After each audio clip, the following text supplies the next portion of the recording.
As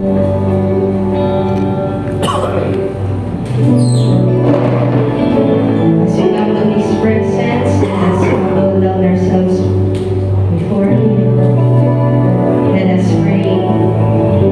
Heavenly Father, we glorify Your name. We lift You up in the highest. We thank You for this day You have given us. Thank You for the life, new strength, and time that You've always given us. Thank You for this opportunity to worship You in spirit and in truth. May we encounter a wonderful worship and offering to You, Lord God. Please cleanse our hearts, our minds, our bodies, that we may be worthy in worshiping Your name today. Lord, we commit to You our lives. You are our everything. The reason that we live, the reason that we sing today is because of You. For You is our benefits. We thank You, dear Father, for everything You've done for us, and we love You for who You are in our lives.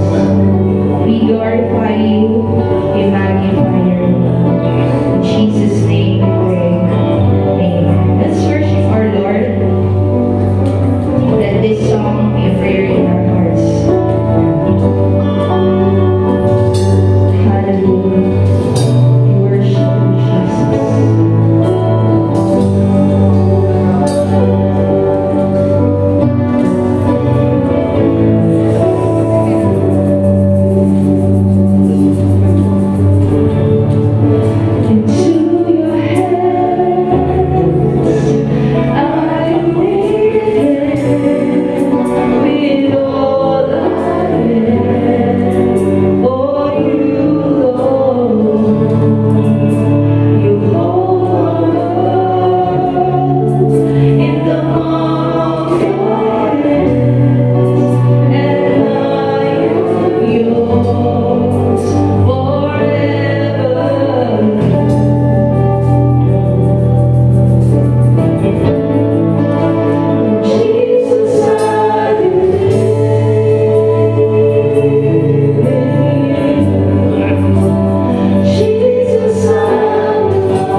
Purihin po Diyos ang mga ito. At para po sa ating call to worship, ito ay matatagpuan sa book ng Psalm 68, verses 19 and 20. Purihin ang Panginoon ang ating Diyos na nakaligtas at tumutulong sa ating mga suliranin sa bawat araw. Ang ating Diyos, ang siyang Diyos na nagliligtas, siya ang Panginoong Diyos na nagliligtas sa ating sa kamatayan. Purihin po ang Diyos, pagkasa ng Amen. Palakpakan po natin natin Panginoon. Are you ready to praise our Lord? Is He worthy of our praise? Amen. Let's worship Him today.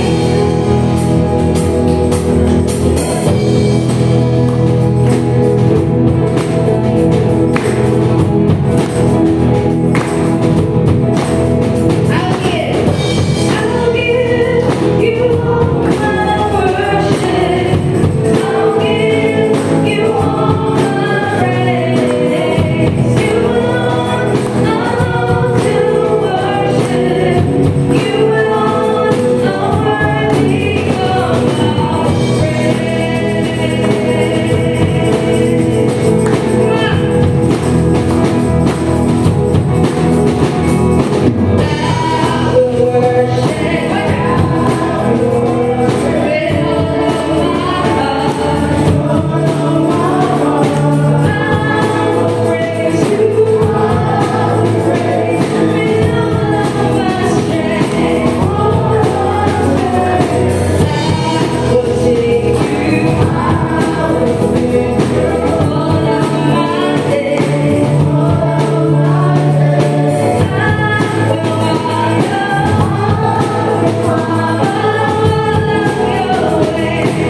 holy, holy, you are holy. We worship you, Lord, Spirit of truth. We glorify you.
Meron po ba?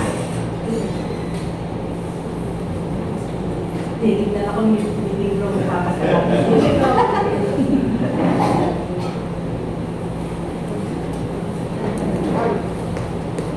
Ako na po ko rin sa pasalamat.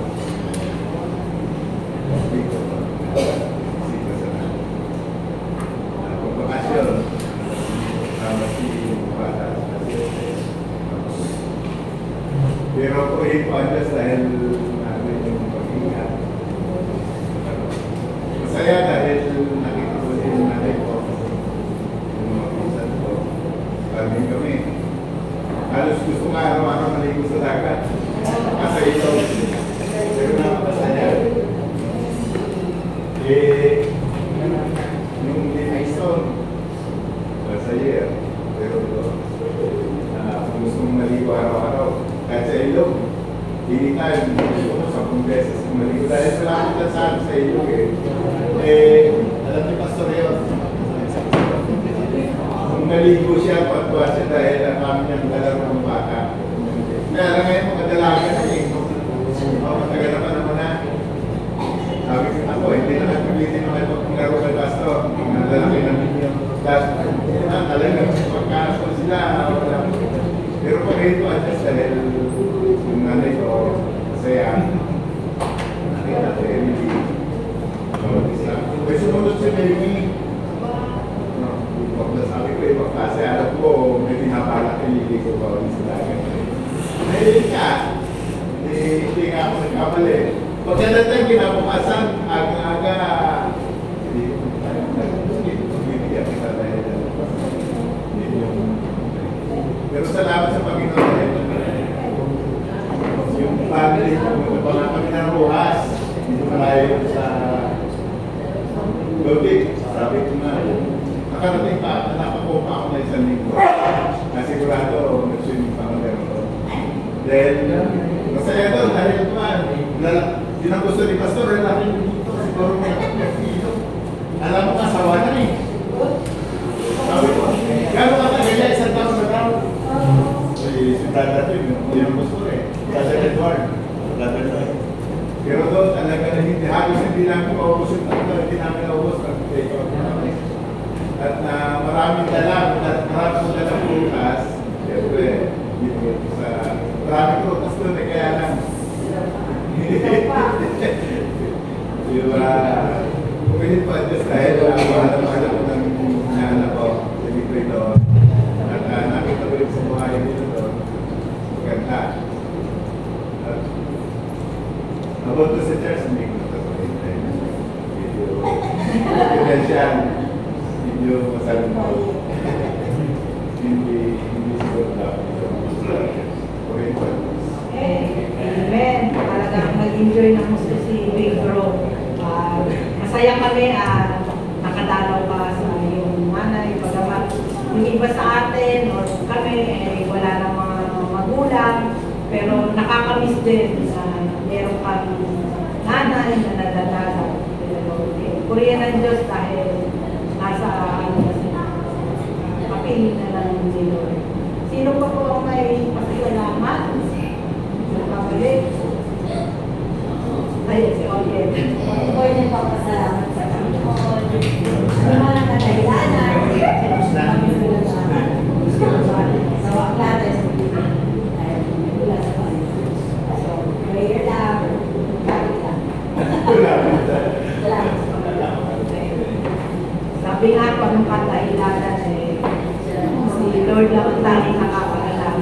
At least, na-discover ang dapat na ma-discover.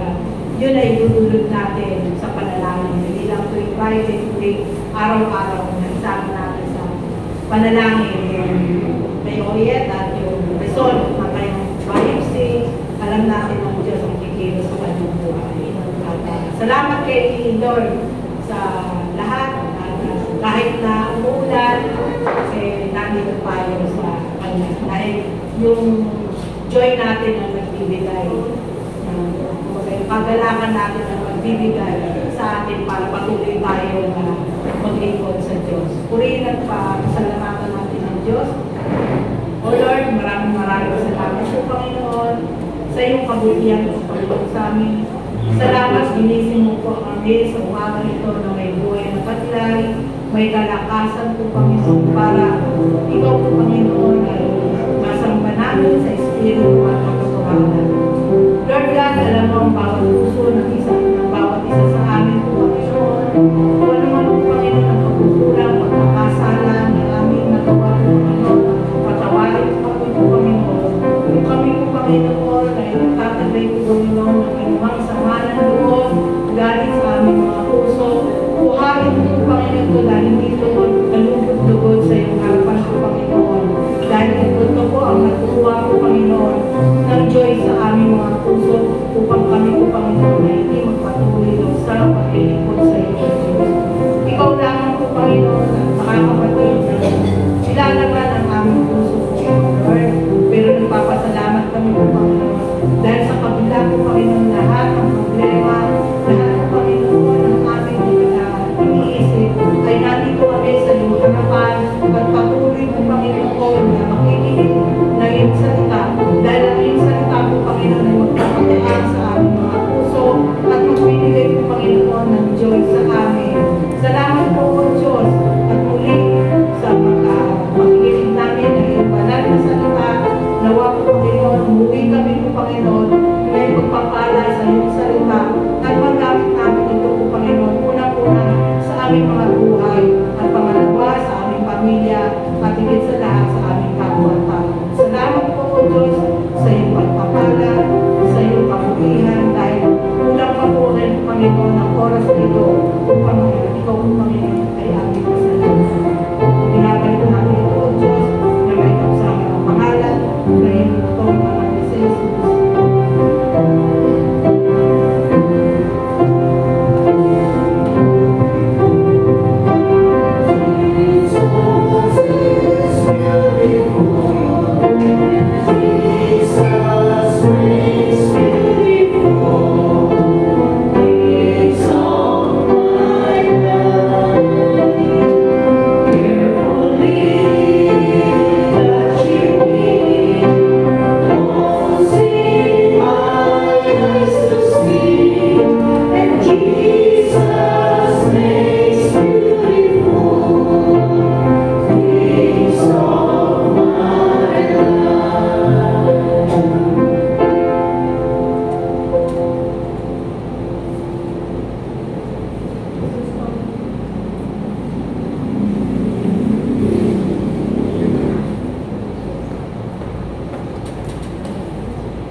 God calls us to tell His story.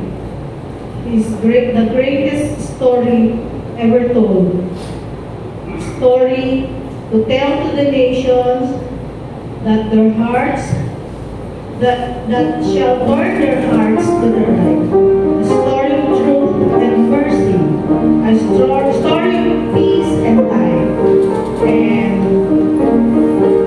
we shall hear the story because Jesus is the greatest story ever. Sing your hymn this morning. We will start with Him.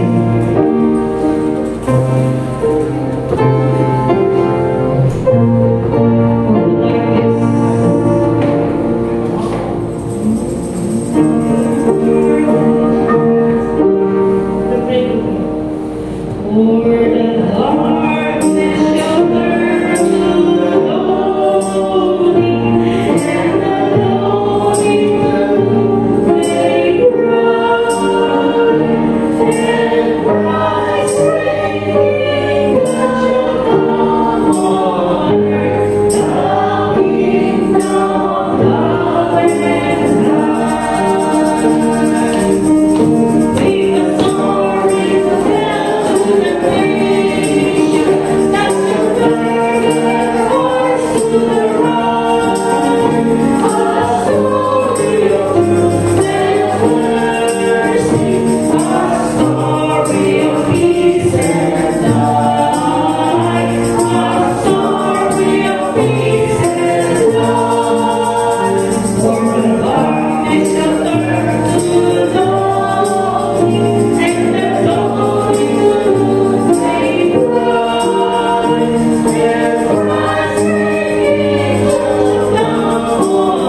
Ay, gusto po natin ating mga Bible.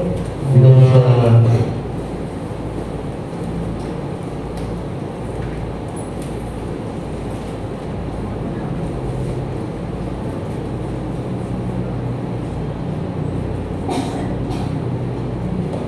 okay, dito po sa Romans 11. Hindi ba lahat na tumayo? Hindi na lang sa mga.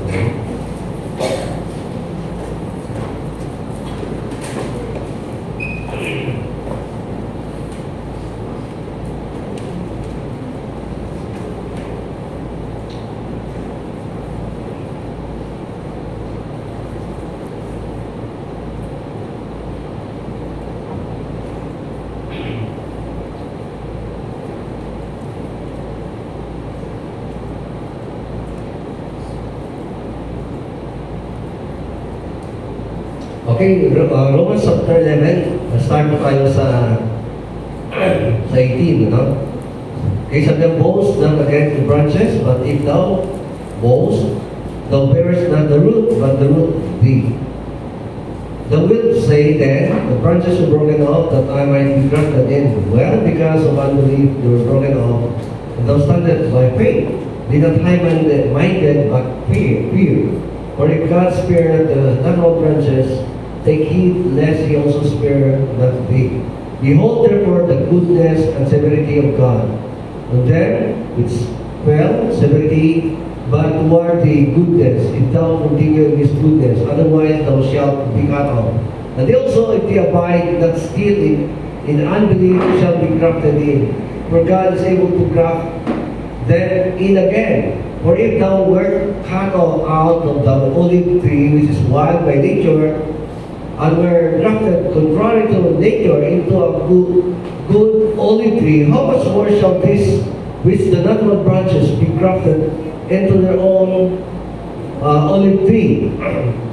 For I would not, brethren, that you should be ignorant of this mystery, lest you should be wise in your own conscience, that blindness in part is happened to Israel until the fullness of the Gentiles be coming. And so all Israel shall be saved. As it is written, there shall come out of Zion the deliverer, and shall turn away ungodliness from Jacob. For this is my covenant unto them, when I shall take away their sins. As concerning the gospel, they are enemies for your sakes.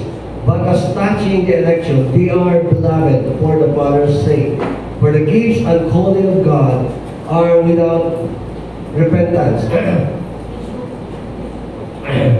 For as you in times past have not believed God, yet have now obtained mercy through their unbelief, even so have these also now not believed, that through your mercy they also may obtain mercy. For God hath concluded them all in unbelief, that he might have mercy upon all. Okay, may the Lord bless for the reading of the word. We pray. Father God, we thank you and praise you, Lord, for who you are. Thank you for the way you bless us, oh God. Lord, continue, Lord, to cover us in the blood of Jesus and empower us with the Holy Spirit, oh God. And Lord, I pray that you would protect us from evil one, and you guard us, Lord, with your holy angels, oh God. Lord, we entrust everything to your hands, oh Lord, even today. This you guys, oh God, in Jesus' name. Amen.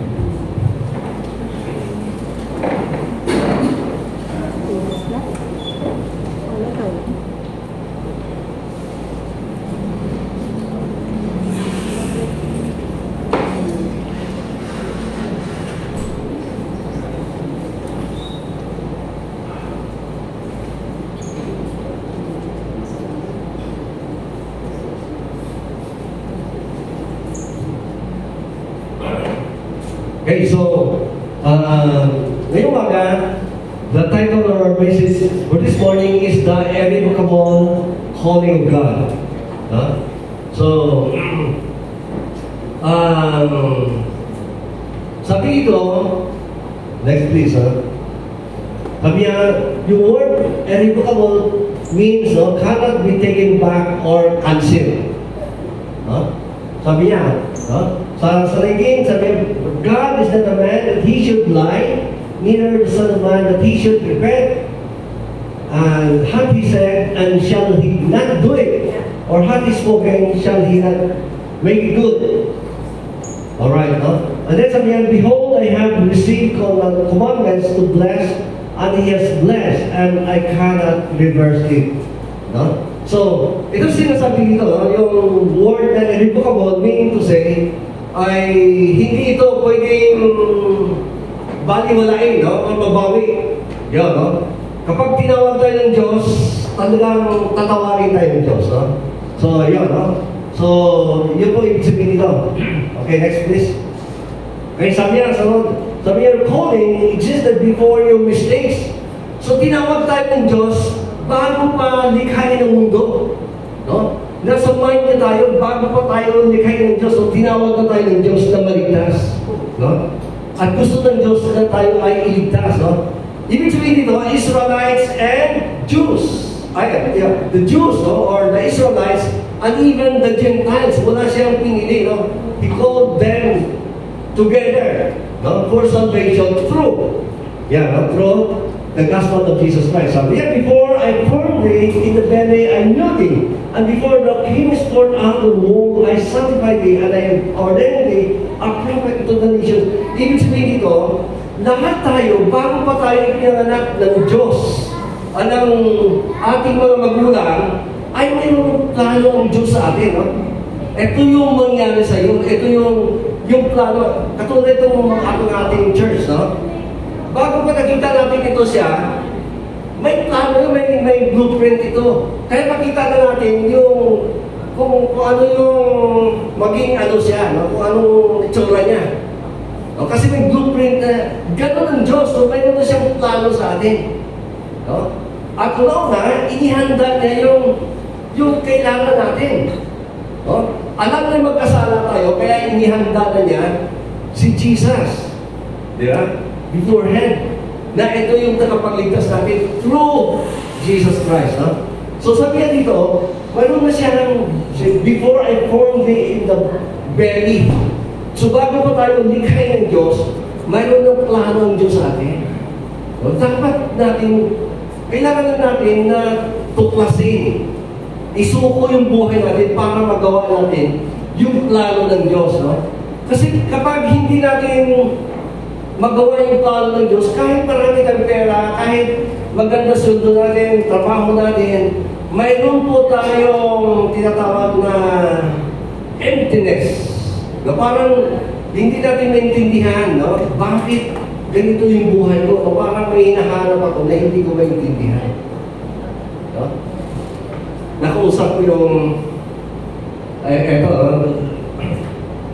yung sa conference, no? Ano nga kita? Ano yan? Convention, no? Okay, conference. Okay, so, nakausap ko yung pastor doon ng Palawan. Alam mo, nauna ko siya nakilala, yun pa siya doon. Nasa Mindanao pa, no? Bata pa siya. Basta kabataan pa, no? I don't know kung parang hindi pa kasi nag-college, no?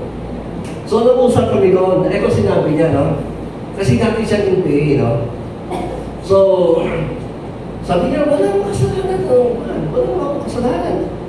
Sabi niya, rebelde lang naman sa gobyerno, no? So, yung ate niya, asawa ng pastor, no? Sabi ng ate niya, sabi niya, alam mo, sinabi ng Diyos sa Deuteronomy, sabi niya, rebellion is like a sin of witchcraft or murder. Now, ibig sabihin ito, yung rebellion, hindi ito maliit na kasalanan. Ito ay kasuklam-suklam sa Diyos. So, nung narinig ito, parang nanginginig siya, no? Nakasuklam-suklam po yung buhay niya sa Panginoon. Kaya sinuko niyang buhay niya sa Panginoon, no? At hanggang nagpastor siya doon sa Palawan, yung Puerto Princesa, Baptist Church. No? Yun yung kanilang, doon yung church na sa Puerto Princesa. Okay, so, dinala niya yung kanyang praise and worship team dito sa Palawan, mga 20 sila. Magkano yung paglipad nila doon. So, yun, ibig sabihin doon, ginamit siya ng Panginoon. At alam mo po, during the time,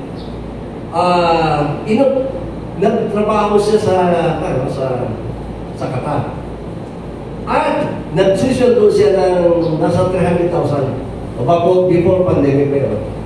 300,000 yung sundo niya, no? Tapos feeling niya, hindi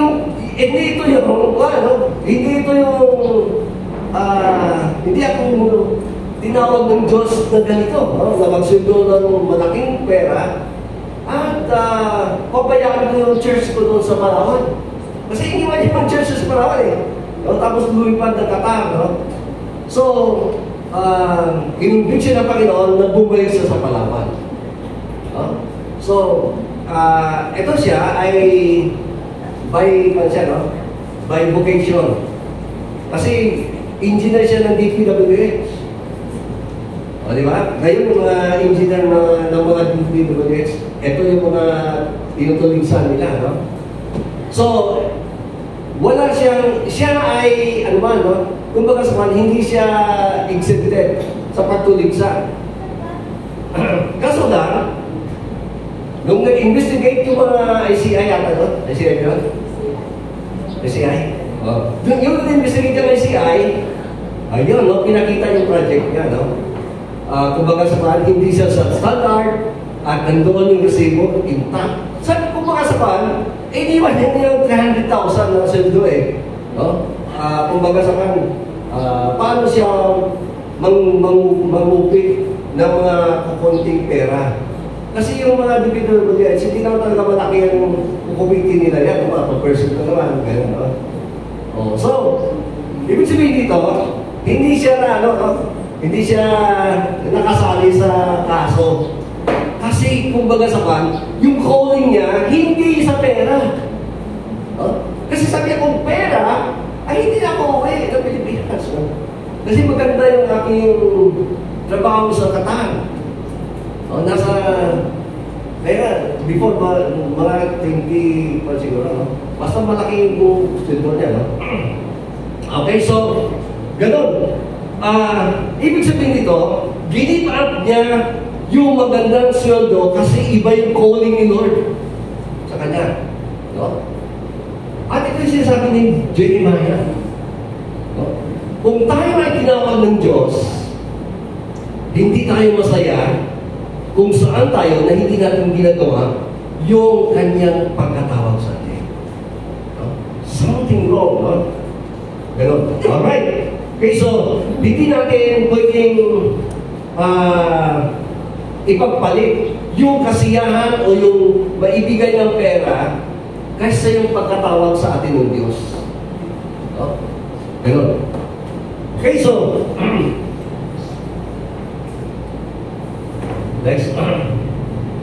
Now, number 3, sabi dito, sabi yung calling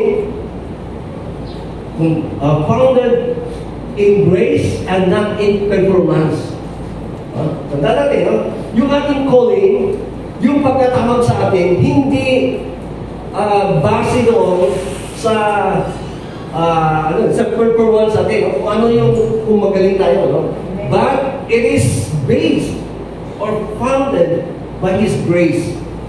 Right? No? So, sabi niya, I thank Jesus Christ our Lord who had enabled me so for that He counted me faithful, putting me into the ministry, who was before a blasphemer, a persecutor, and injurious, no? But I obtained mercy because I did it ignorantly and unbelief. And the grace of our Lord was exceeding abundant with faith and love which is in Christ Jesus. This is a faithful saying and word of all acceptance, that Jesus Christ came into the world to save sinners, of whom I am the chief. Now, si Paul, kung si Paul dito, tinawag ng Diyos na sabi niya, He is the chief of all sinners, tinawag siya, no? Then how much more tayo? Ibig sabihin dito, lahat tayo ay tinawag ng Diyos for His grace. No? And for the ministry. No?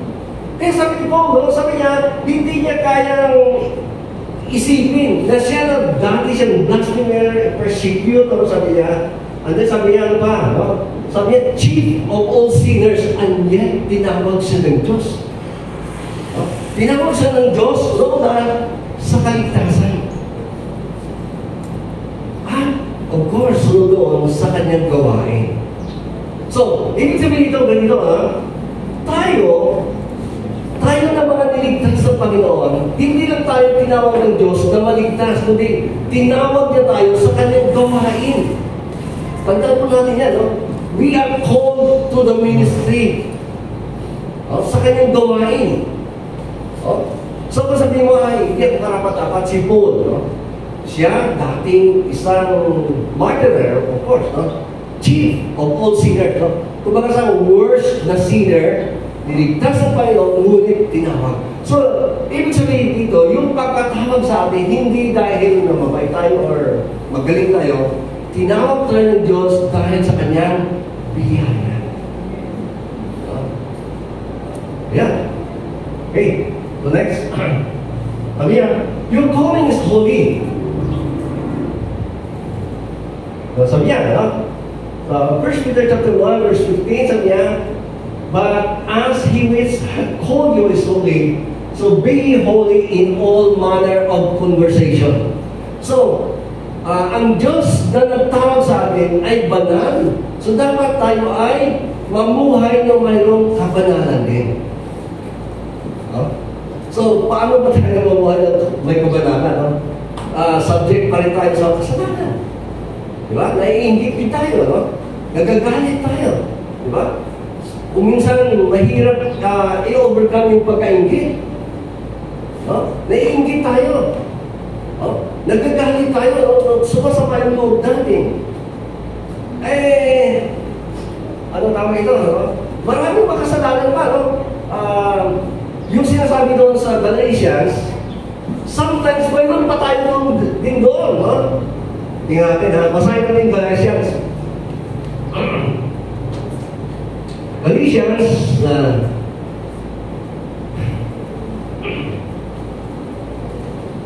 alright, nasabihan dito sa Galatians, chapter 5.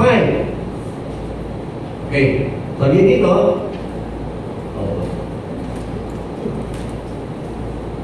ito yung mga kasalanan, no?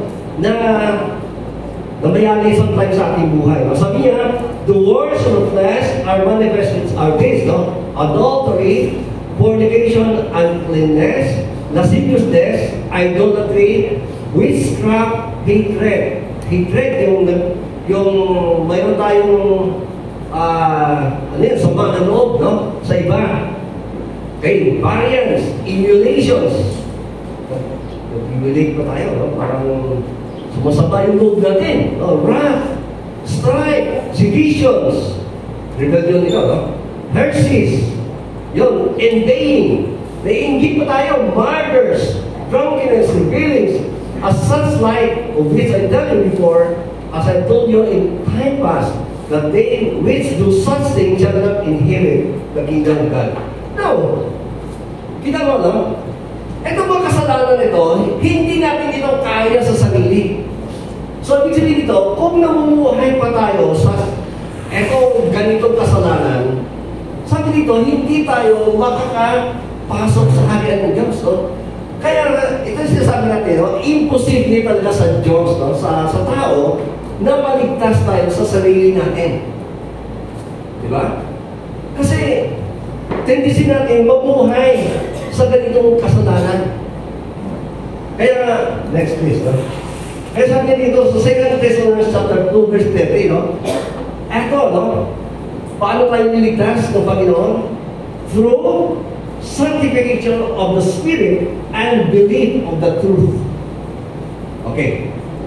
Now, ibig sabihin dito, tayong lahat ay pinili ng Diyos na maligtas sa pamamagitan ng sanctification of the Holy Spirit and belief of the gospel.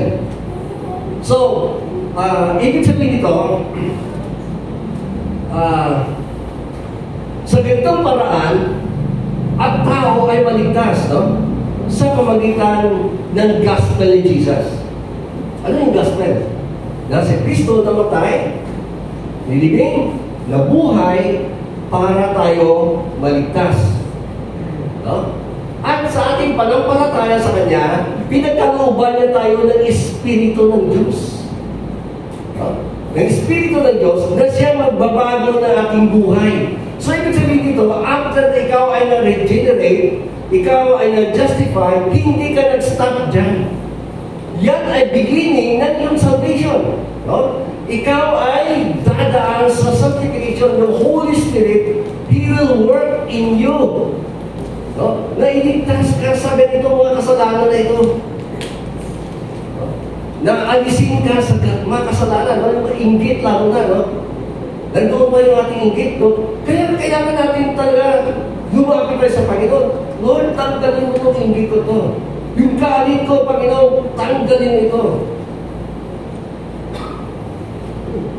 Kaya, imposible talaga sa tao na maligtas, no? Kung wala yung work ng Holy Spirit sa atin. Kasi, hindi sila natin mamuhay. Ano sa kasalanan?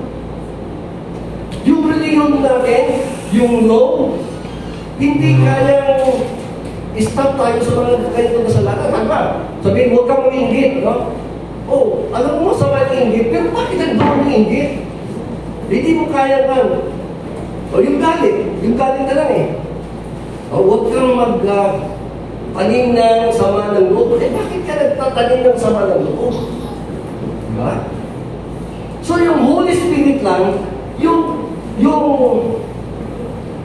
ano sa atin, no?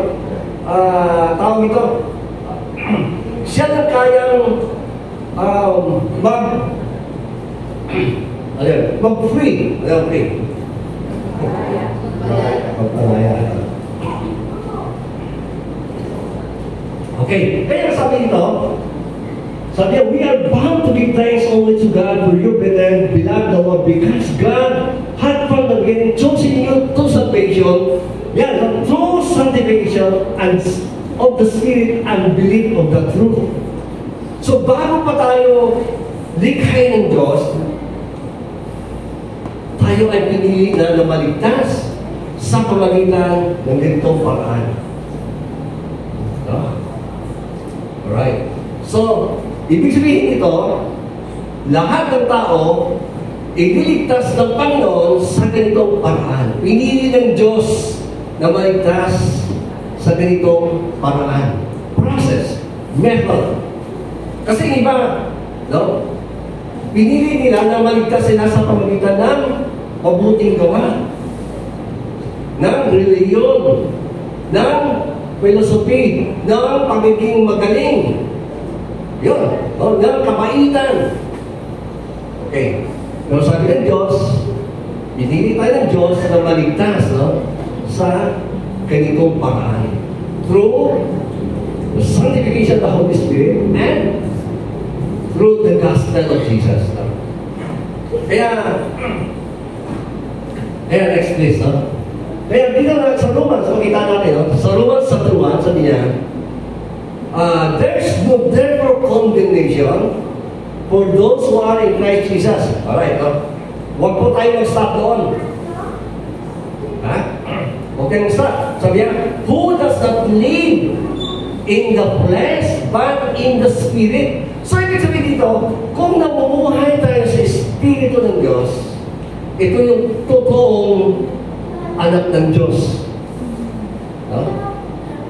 Alright?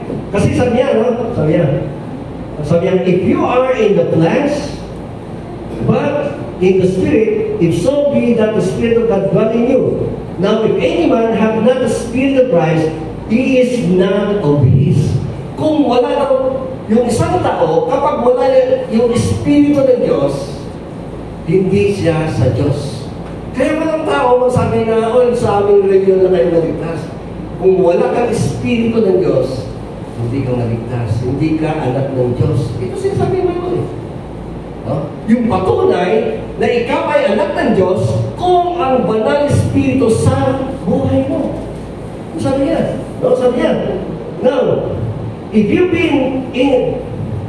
Christ being you, the body is dead because of sin. Yun, ibig sabihin dito, mayroon tayong yung power, lakas, no?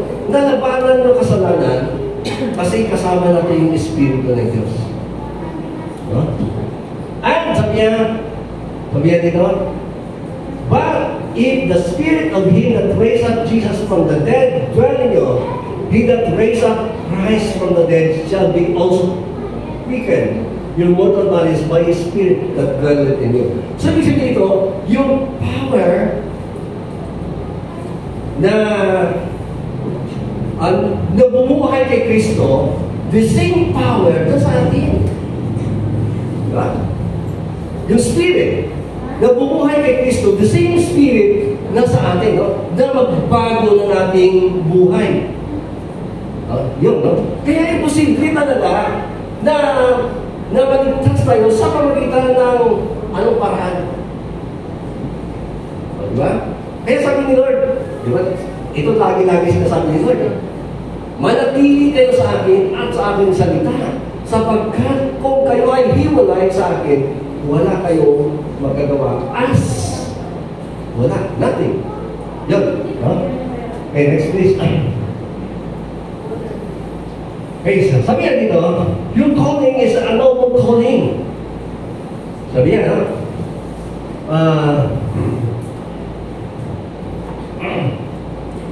sabi yan, yung calling is a noble calling. Okay, ito po ay makikita natin ito sa 1 Timothy chapter 3. Verse 1, sabi niya, if anyone desires the office of overseer or pastor, he desires a noble task. Ayan, no? So, ibig sabihin dito, yung calling natin, yung pagkatawag sa atin ng Panginoon, ay, ito ay isang honorable, no? Isang mabuting calling, pagkatawag sa atin. So, tinawag tayo ng Diyos na gumawa tayo ng kanyang gawain. Okay? Of course, ito hindi lang sa mga pastor, no? Tinawag tayo ng Diyos sa kanyang gawain. Kasi hindi niya tayo tinawag na maligtas, tapos wala na. Diba? Tinawag tayo ng Diyos for the ministry, for a purpose. Diba? Yun. Huh? Kung makita natin sa Ephesians chapter 2, sabi niya, we are saved by grace through faith. Not of works, lest anyone should boast. And that's a 10, sabi niya. And we are God's workmanship to do good. So tayo yung katuwang ng Diyos, no, sa paggawa ng mabuti. So after niya tayo iniligtas, hindi na tayo basta na o dyan ka lang, yung pagpang na lang dyan, no? So ibig sabihin dito, hindi na tayo niligtas, tapos parang ilagay na lang tayo sa tabi. No? He called us to save, and He called us also in the ministry. Sa kanyang gawain. Okay. So, ibig sabihin dito, yung pag tayo ay gumagawa ng gawain ng Diyos, sabi niya, it's a noble thing. Alam mo yung ibig sabihin noble thing? Honorable. Honorable. Ibig sabihin dito, ito ay dakila sa Diyos. Malaking bagay sa Diyos. Oh. Kung mga sakan, nakakalugod sa Diyos. Yeah? Right. Next. Alright. Sabi yan dito, sabi niya, according, empowered by heaven. Tinawag tayo ng Diyos na tayo ay binigyan ng kanyang spiritual no? Spiritual power. Right, no? Okay, sabi niya dito, no? Sa 2 Peter chapter 1, verse 3, sabi niya, according as His divine power had given unto us all things that pertain unto life and godliness through the knowledge of Him that had called us to glory and virtue, whereby are given unto us exceeding great and precious promises, that by this you might partakers of the divine nature, having escaped the corruption that is in the world through lust. And beside this, giving all diligence, unto faith virtue, unto virtue knowledge, and knowledge temperance, unto temperance patience, unto patience godliness, unto godliness brotherly kindness, unto brotherly kindness charity. Now say, for if these things be in you and abound, they make you that you shall neither be barren or unfruitful in the knowledge of our Lord Jesus Christ. So, ibig sabihin dito, hindi na tayo niligtas para patawarin niya ang kasalanan. Niligtas niya tayo para maging katulad tayo ni Kristo. Right? So, God is working in our lives every day. No? So, ibig sabihin, hindi, yung kaligtasan, it's not only justification or regeneration, no? But it is also sanctification. Ano sanctification? Tayo ay binabago ng Espiritu ng Diyos araw-araw. To become like Christ. No? Para magiging matatag tayo sa times ng mga pagsubok. Pag dumating yung mga pagsubok, hindi tayo basta-basta nakikita. Kaya napakalaga yung salita ng Panginoon. Kaya, di ba yung prayer ng Panginoon? Sabi niya, Father, sanctify them by your truth. Ito yung salita ng Diyos. Ito yung magpapasanctify sa atin. Ito yung magpasanctify. Ito yung magpapabanal sa atin. Ito yung magpapalakas sa atin spiritual. Kaya wag natin kaligtaan yung salita ng Diyos na bulay-bulayin natin. Kaya lagi ko talagang in-emphasize na mag-journal tayo. Kung basahin natin yung Bible, every day, 5 chapter a day, babasa natin yun throughout the year. So kung nag-edad ka ng 70 years mo na nabasa ng Bible. Ganun, no? So, of course, hindi yung parang nagbabasa ka ng comics, no? Kaya kailangan natin, nag-journal tayo, no? Kasi, ninanamnam mo yung salita ni Lord. Kasi pag yung basa ka lang, tapos wala na, parang wala kayong natutunan. No? Nakalimutan mo na, ano yun? Pero kung nagsusulat ka, yung Holy Spirit, no?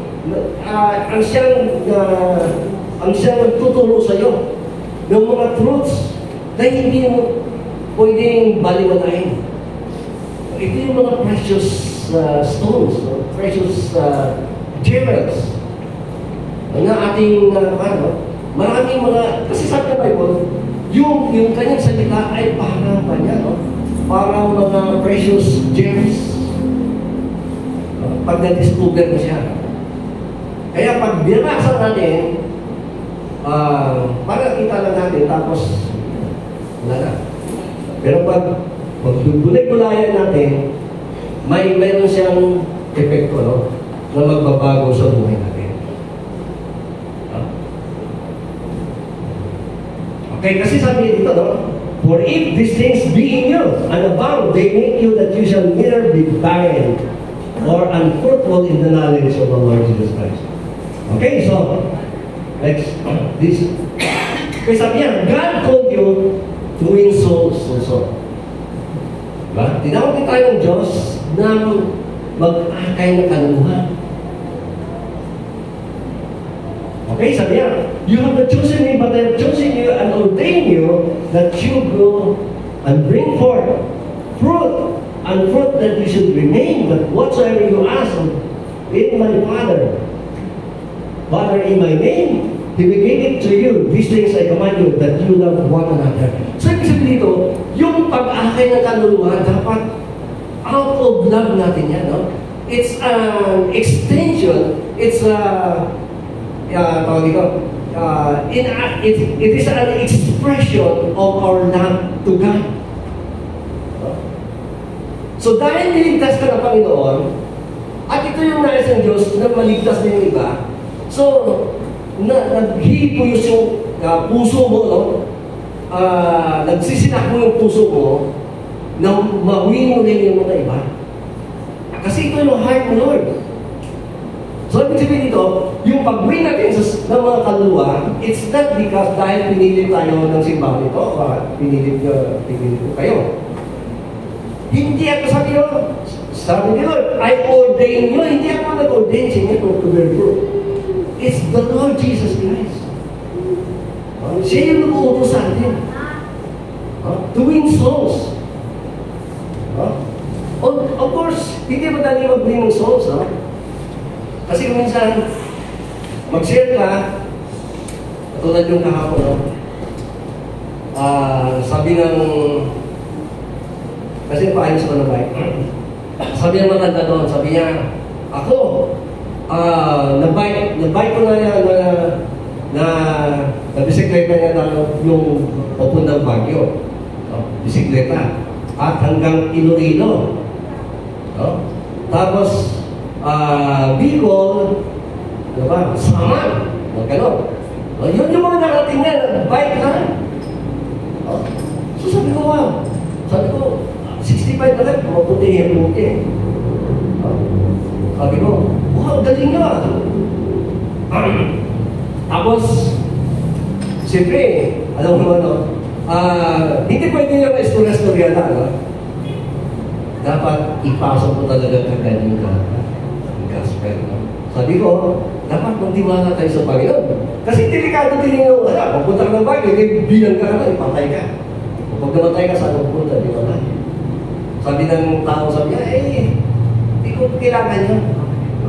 Basta gusto ko lang mag-bike. So, ibig sabihin dito, tinatanggihan niyo yung salita ng Panginoon.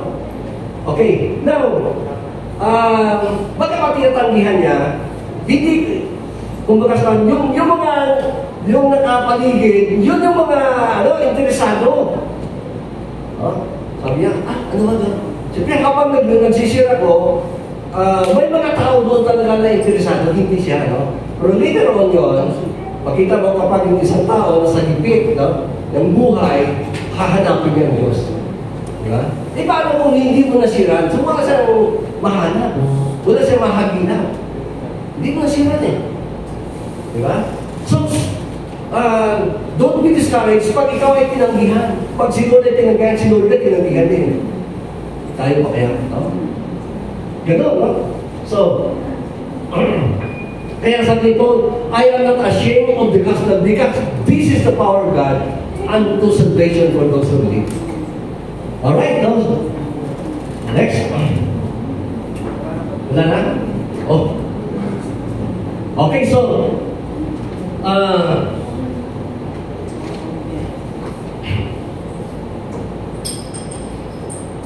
katulad yung aming napakinggan na yung testimony ng isang babae na prinsesa siya, prinsesa siya, at yung kanyang asawa ay king ng Saudi Arabia. So, alam mo natin kung ano yun, pangalawa siyang asawa. Now, yung nangyari, dahil hindi siya nanganak, nagalit yung hari. So sabi niya, ikaw pala ay baog. Bakit hindi mo sinabi na baog ka? So galit na galit yung hari. Alam mo, sa pagiging baog, sabi ng hari, kailangan mamamatay ka. I-execute ka, papatayin ka. Just imagine, dahil hindi lang siya manganak, papatayin, yan ang kasalanan niya. Ito, At sabi ng imam, sabi niya, magsisi ka na sa kasalanan mo. Kasi baog ka, kasi makasalanan ka.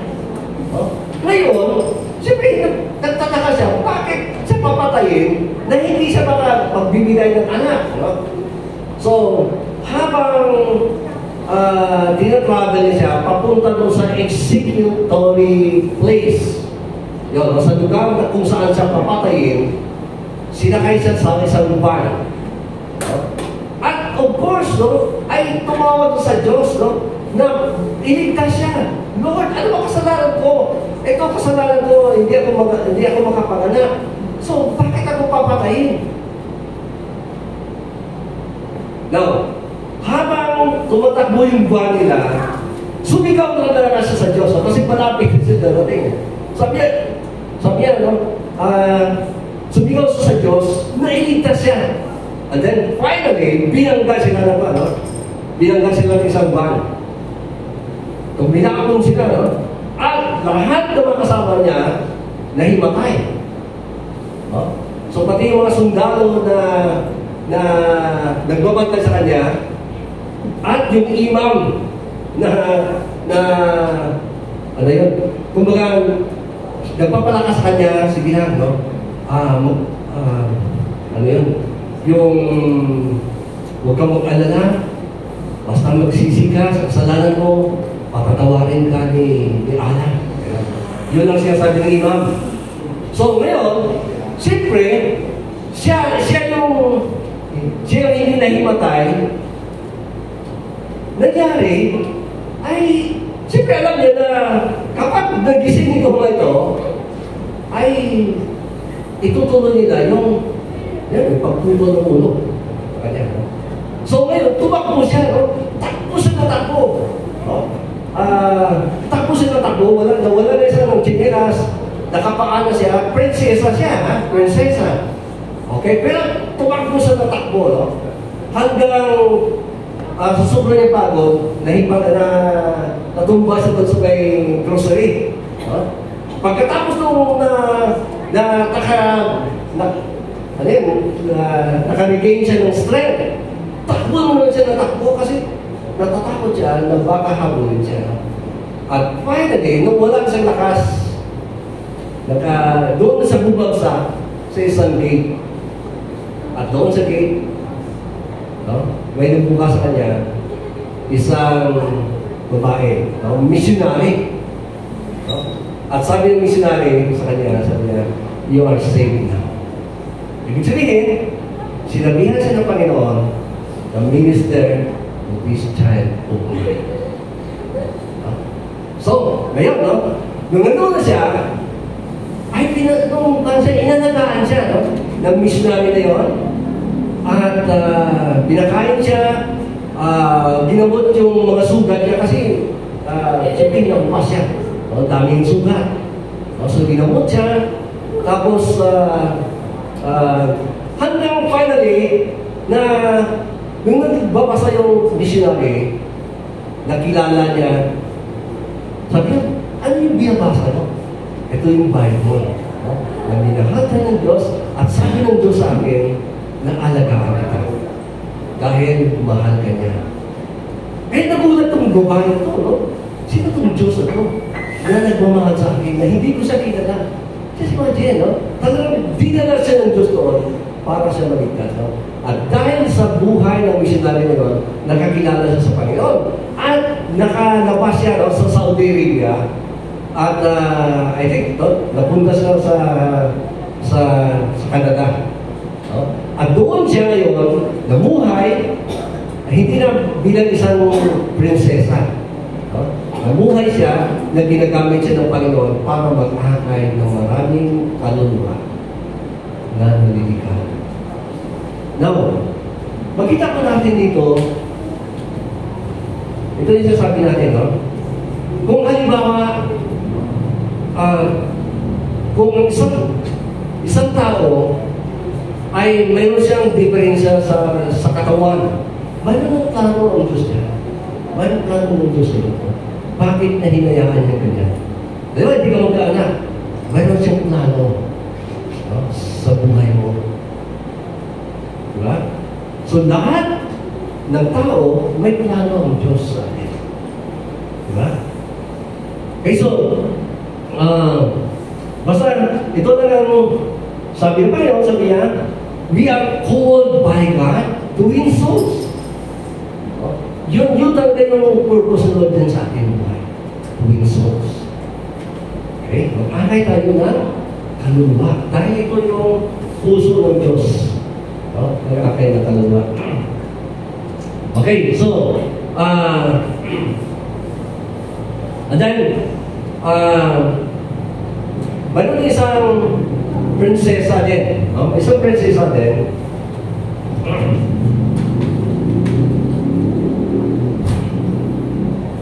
na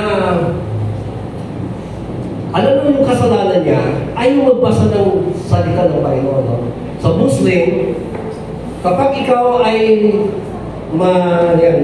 mahuli na mayroon kang possession of Bible, yan ay apostasy. Ibig sabihin, katumba siya ng buhay mo. Yung pagbabasa mo ng Bible, no? Katumba siya ng buhay mo. At itong prinsesa nito, doon sa kanilang library, maraming books, at nakita niya yung Bible doon. At habang binabasa niya yung dyan, sabi niya, yung puso niya ay natutuwa, no? Sa mga salita ng Panginoon at sabi ko, nagbibigay sa kanya ng sigla, lakas, kasiyahan. Kaya basa sa nabasa ng Bible. At nakita siya ngayon ng kanyang maid. Alam mo yung maid niya. No? At nireport sa kanyang tatay. No? At yung tatay galit na galit. At alam mo yung parusa, ito, no? Ay dadalhin siya, susunugin. Susunugin siya, no? Ito na, no? Now, nung sinabi ng tatay niya at nanay niya, anak, sabihin mo na hindi ka Kristiyano. No? Sabihin mo na ano lang ako, no? Kaya nakabasa ko ng Bible. At ikaw kay Allah ka pa rin. Sabihin mo na hindi ka na kay Kristo. Alam mo, sabi niya, hindi ko pwedeng ipagpalit si Kristo. Siya yung aking Panginoon. Siya yung nagligtas ng buhay ko.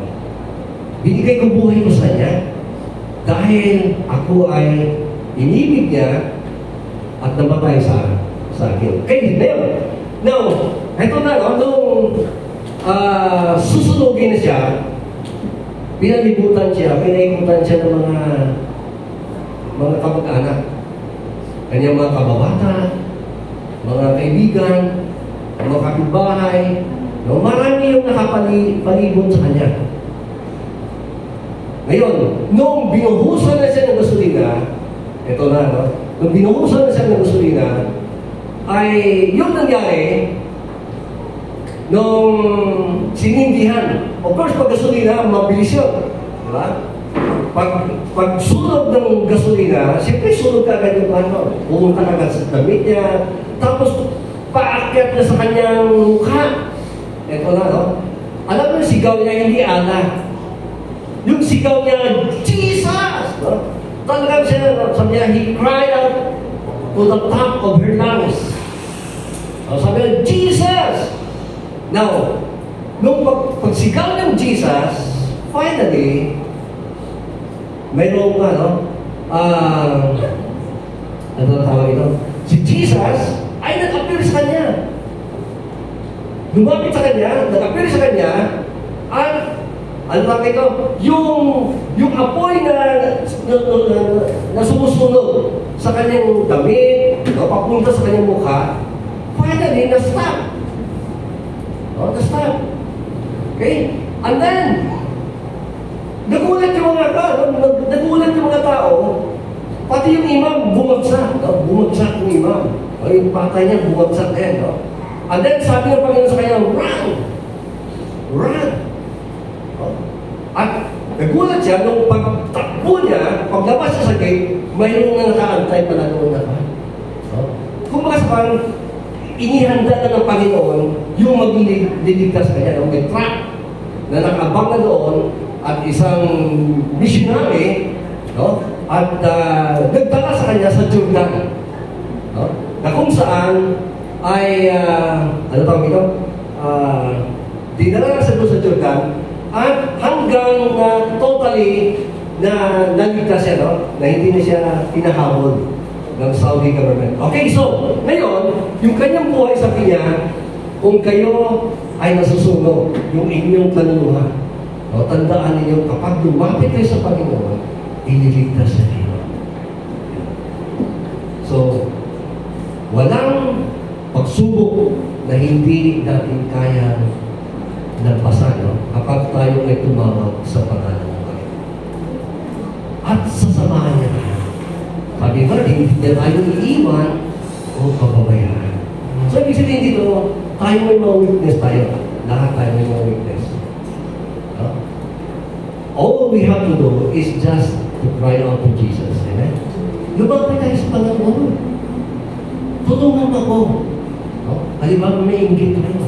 May galit tayo. Tulong. Lord, please. No?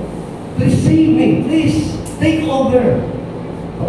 Ano man yung kalagayan natin, tumawag tayo sa Panginoon. At ito yung sinabi ng Panginoon, tanda natin, hindi niya tayo iiwan. Ang Diyos hindi nag-iiwan. Nandoon siya, no? Tinatawag niya lahat ng tao. Walang pinapabayaan ng Diyos. Kita mo, yung mga nasa baha, pag tumawag sila sa Panginoon, talaga makita mo kung paano sila nililigtas sila. Kahit imam siya, di ba? Basta tumawag siya sa pangalan ng Panginoon, ililigtas sila. Kasi ito yung sinasabi ng Lord, tinawag niya tayo lahat. No? And His calling is irrevocable. Hindi yan titigil, hindi nagbabago yung kanyang pagkatawag sa atin. So, ngayon, tinawag tayo ng Panginoon sa kanyang gawain at hindi nagbabago yung pagkatawag ng Diyos sa atin. Okay? Ano yung nagawa natin kasalanan? Of course, lumapit ka sa Panginoon at magpalinis. Siyempre, Father God, salamat Panginoon sa umaga nito, binigay sa amin kong God. We praise you, and we thank you, Lord. Thank you, Lord, that you are a God. Ikaw ang Diyos na tumawag sa amin, Panginoon, sa kaligtasan at sa iyong gawain, Panginoon, sa ministry. Lord, I pray na anuman yung mga hadlang na hindi kami nakapagpatuloy sa paglilingkod sa inyo, Panginoon, alisin dito, Panginoon. Lord, I pray in the name of Jesus, and we pray the power of the living God. In the name of Jesus, God. You have called us to do your ministry, God. To do your will, oh God. You have saved us, Lord, to do your will in our lives, oh God. This is us in Jesus' name. Amen.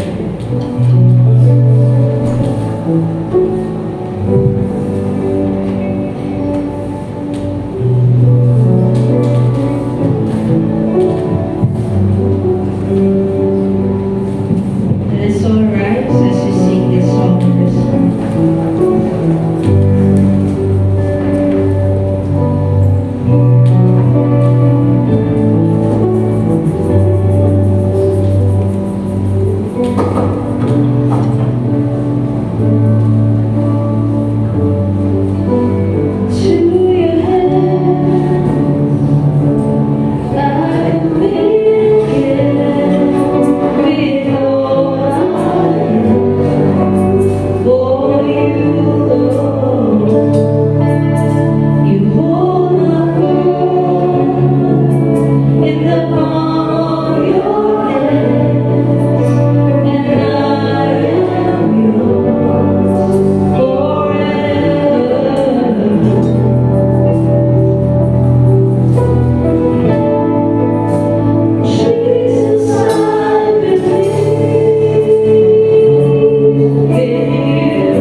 Okay, so ngayong umaga meron tayong bisita, no? Ano din natin ba? Ano pa alam? Christian. Alright, hindi Muslim. Si Christian, no? Alright, no? So, kunin ko Panginoon sa buhay ni Christian, no? So, that's... and then, meron tayong birthday celebrants, kaya? Wala. Representing. Wala din? Alright, no? So, mabaya hapon, meron tayong youth fellowship, ate? Oo. So,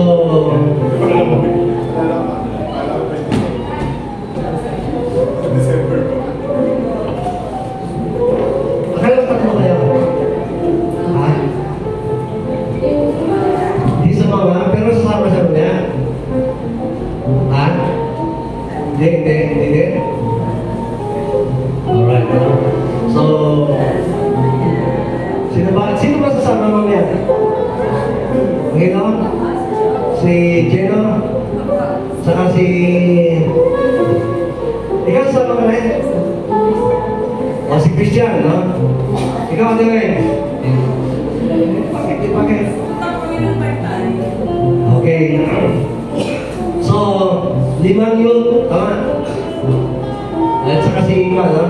Si Justin, saka si Akiro. Akiro, sama ka, Akiro? Ha? Hindi ka pinilit? Hindi ka pinilit ni Justin?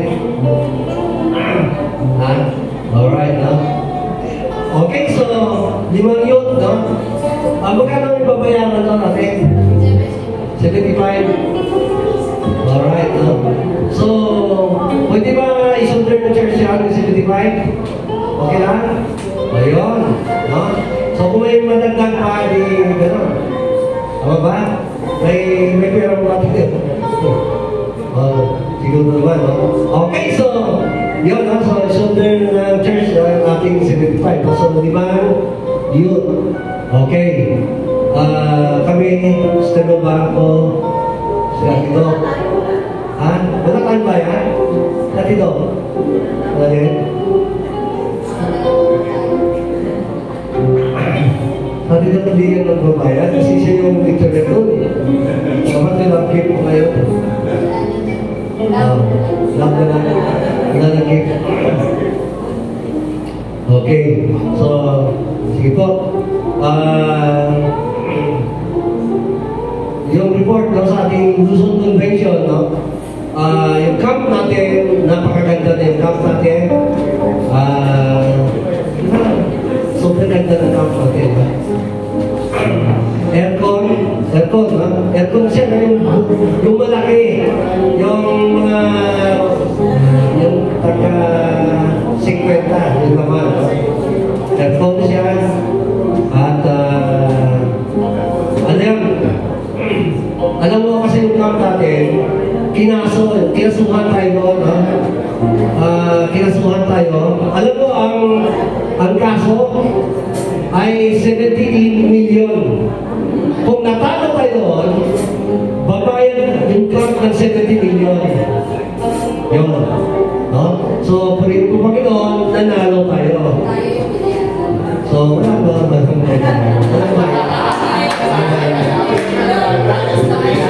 Kasi bakit? Kasi ganito yan, no? Bakit tayo kinasuhan ng 70 million?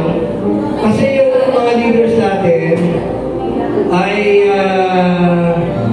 nag-close din sila sa 70 million. Tapos, hindi na-approve ng congregation na ilang kabuuan, no? So, I think nabitin ngayon, no? Kasi sabi ko sa kanila, sabi ko, bakit tayo bakit tayo yung contento sa 70 million, yung camp natin sa Bataan ay mga nasa 200 million yun. Bakit i-campion natin sa 70 million? Nag-sign sila doon. Yun, no? Kinaso nila yun. Kinaso. So, yung kanilang ban is 70 million, no?